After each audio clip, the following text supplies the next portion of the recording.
Hello दोस्तों, आप देख रहे हैं द ऑटोमैन और आज हम बात करेंगे एक्सीलेटर पैडल सेंसर के बारे में। तो हमने देखा कि अक्सर गाड़ियों में जो एक्सीलेटर पैडल सेंसर होते हैं वो सभी 6 वायर के आते हैं, प्लास्टिक मेटल के रहते हैं। जिसमें फिटिंग होता है वो ब्रैकेट जो है मेटल का रहता है, लेकिन अक्सर सब में एक चीज़ कॉमन है कि वो सब 6 वायर के हैं। तो 6 वायर वाले एक्सीलेटर पैडल सेंसर में उनके आकार अलग अलग हो सकते हैं, बीएस स्टेज के हिसाब से या उसके फिटिंग की जगह के हिसाब से। जैसे हमारे पास यहाँ पे एक्सीलेटर पैडल सेंसर है जो हम देखते हैं। ये हमारे पास एक्सीलेटर पैडल 3 प्रकार के हैं। ये BS3 गाड़ी का है, ये BS4 गाड़ी का है और ये BS6 गाड़ी का है। तो हम देख पा रहे हैं कि तीनों प्लास्टिक के हैं, तीनों एक ही काले कलर के हैं। तीनों में अंतर क्या है तो जगह के हिसाब से और उस कहाँ फिटिंग करना है उसके हिसाब से, या तो पैडल लंबा है या तो छोटा है। लेकिन तीनों में एक चीज़ कॉमन है कि इसके जहाँ कपलर लगता है वहाँ देखेंगे तो ये हमारा BS3 वाला 6 पिन का है। ये हमारा BS4 वाले में पिन तो 6 है, लेकिन इसका जो BS3 में हम देखेंगे कि वायर ऊपर से लगता है, तो BS4 में ये वायर नीचे से लगता है। अब ये BS6 का देखेंगे तो इसमें भी ये जो कपलर जहाँ फिटिंग होता है वो 6 पिन दिखाई दे रहा है और इसमें भी नीचे की तरफ से लगता है। तीनों व्हीकल मैनेजमेंट करने के लिए, मतलब गाड़ी को चलाने के लिए ही तीनों दिए हुए हैं, लेकिन मानक के हिसाब से ये थोड़ा बड़ा है, BS4 वाला थोड़ा छोटा है, BS6 वाला उससे भी छोटा है। और तीनों में एक चीज़ कॉमन है कि सब में 6 पिन है। जो कपलर लगता है वहाँ पे उस होल में हम देख पा रहे हैं कि इसमें भी 6 पिन है, इसमें भी 6 पिन है, इसमें भी 6 पिन है। और इसका जो कपलर होता है इस तरह का कपलर होता है जिस पे वायर भी 6 होते हैं, 1 2 3 4 5 6, और सभी के कलर अलग हैं ताकि वायरिंग में किसी प्रकार की गड़बड़ी होती है तो कलर कोड के हिसाब से जब वायरिंग का पीछा करेंगे, मतलब ट्रेस करेंगे कहाँ से गया है कहाँ से गया है, तो उसका पीछा करने के लिए सभी का कलर अलग अलग दिया है, जिससे हमें वायरिंग में किसी वायर में फॉल्ट होता है तो ढूंढने में आसानी होगी। और ये इस तरह से इसमें भी वायर 6 है और पिन भी 6 है।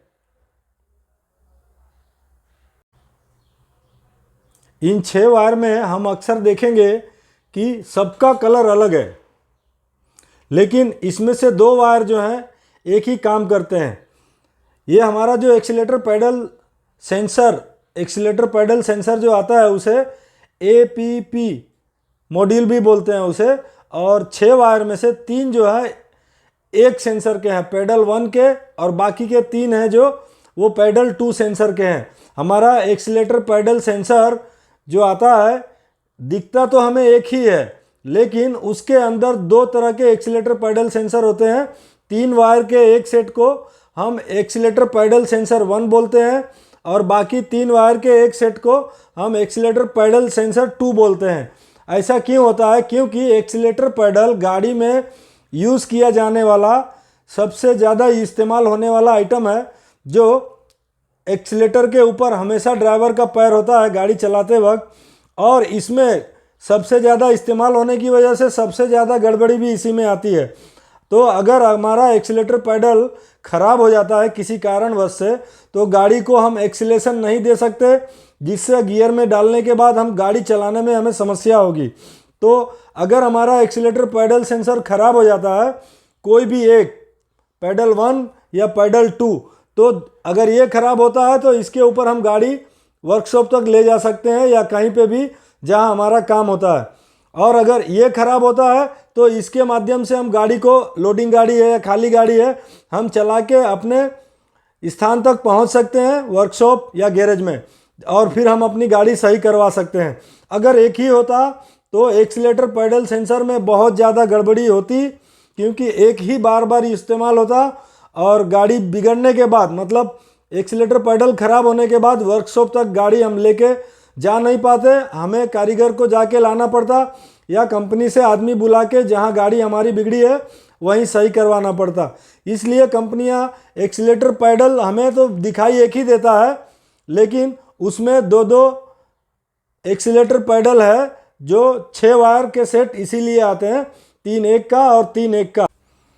ये एक्सीलेटर पैडल का 6 का 6 वायर जो हम देख रहे हैं, ये सभी ECM से आता है, J2 कपलर से। ECM में हमने देखा कि 2 कपलर होता है, एक बड़ा वाला एक छोटा वाला। तो जो छोटा कपलर होता है J1 का, उससे सिर्फ हमारे इंजन के जो जरूरी एक्चुएटर और सेंसर हैं वही काम करते हैं, लेकिन जो J2 कपलर है उससे व्हीकल मैनेजमेंट भी होता है और इंजन मैनेजमेंट का काम भी होता है। तो J2 बड़ा वाला जो कपलर होता है, छोटे के बगल में जो बड़ा वाला कपलर होता है, उसी कपलर में से जो वायरिंग निकली होती है, वहीं से ये हमारे 6 के 6 वायर एक्सीलेटर पैडल के सेंसर में लगने के लिए आते हैं। इन 6 वायर में हम बाहर वालों को देखेंगे इस तरह से, तो ये दोनों बाहर के सिग्नल वायर है, और उसके बाद वाले 2 वायर जो देखेंगे, ये आप एक ग्रीन और एक ब्लू देख रहे हैं, ये हमारे ग्राउंड के वायर हैं, ग्राउंड के। और बीच के 2 वायर देखेंगे, एक लाल और एक पीला, ये हमारे पॉजिटिव, जो हमारे पैडल सेंसर को चलाने के लिए पावर सप्लाई की ज़रूरत पड़ती है 5-5 वोल्ट की, इस पीले और इस लाल वायर में आएगा। और जो हमारे सेंसर को चलाने के लिए जो ग्राउंड की ज़रूरत पड़ती है, इस हरे और इस ब्लू वायर में से आएगा। और जो आखिरी के 2 बाहर के वायर हैं, ये हमारे रिटर्न सिग्नल के हैं। एक हमारे पैडल सेंसर 1 में जाएगा और एक हमारे पैडल सेंसर 2 का सिग्नल ECM को जाएगा। ये दोनों ही वायर या तो पैडल 1 के होंगे या पैडल 2 के, लेकिन जाएंगे दोनों में से सिग्नल जाएगा हमारे ECM के अंदर J2 कपलर के वायरिंग के माध्यम से। इन 6 के 6 वायरों को हमें चेक करने के लिए चाबी ऑन में लगे हुए कपलर में, ये जो हम देख पा रहे हैं, ये जो बाहर का सिग्नल वायर है, इसे हम पैडल 1 का अगर माने ये 3 वायर को, तो जो बाहर का सिग्नल का एक पैडल का वायर है, इसमें 0.50 मतलब आधे वोल्ट का करंट आना चाहिए ग्राउंड में, बैटरी से, इंजन से और बॉडी से कंटिन्यूटी आना चाहिए। मल्टीमीटर से चेक करने पे बीप बजना चाहिए। और ये जो लाल वायर देख पा रहे हैं, इसके अंदर 5 वोल्ट का रेफरेंस वोल्टेज ECM से आता है हमारे सेंसर को, पैडल सेंसर को चलाने के लिए। ये पैडल 1 का हो गया। पैडल 2 का सेम देखेंगे तो इस बाहर वाले में हमें सिग्नल आना चाहिए इसके मुकाबले, पैडल 1 के मुकाबले इसमें दुगना। मतलब एक में अगर आधा आता है तो दूसरे में 1 वोल्ट का आएगा, अगर इसमें आधे वोल्ट का आता है तो इसमें 1 वोल्ट का आएगा। और फिर पैडल 2 में जो दूसरा ग्राउंड का वायर है वो, और ये बीच का पीला वाला वायर है जो 5 वोल्ट का रेफरेंस वोल्टेज आता है हमारे पैडल सेंसर 2 को चलाने के लिए। मतलब शॉर्टकट में हम देखें तो ये 2 वायर जो हैं हमारे सेंसर को चलाने के लिए, दोनों पैडल सेंसर को चलाने के लिए 5-5 वोल्ट का जो वोल्टेज आता है ECM से वो है, और ये दोनों सेंसर को ही चलाने के लिए जो ग्राउंड का वायर आता है वो है। और इन दोनों वायर में से ECM को पैडल सेंसर की जानकारी जाती है हमारे J2 कपलर के माध्यम से। इस कौन सा पैडल कितना पुश है, मतलब कितना दबा हुआ है, ड्राइवर के डिमांड के हिसाब से जितना दबा होगा, यहाँ से जानकारी हमारे ECM में जाएगी। J2 वायरिंग और कपलर के माध्यम से ECM को जाएगा। उसी हिसाब से ECM जो है हमारे इंजेक्टर पे फ्यूल इंजेक्ट करवाएगा और हमारी डिमांड को पूरा करेगा। अब हम गाड़ी में इसका प्रैक्टिकल देखते हैं। 2 तरह से हम प्रैक्टिकल देखेंगे।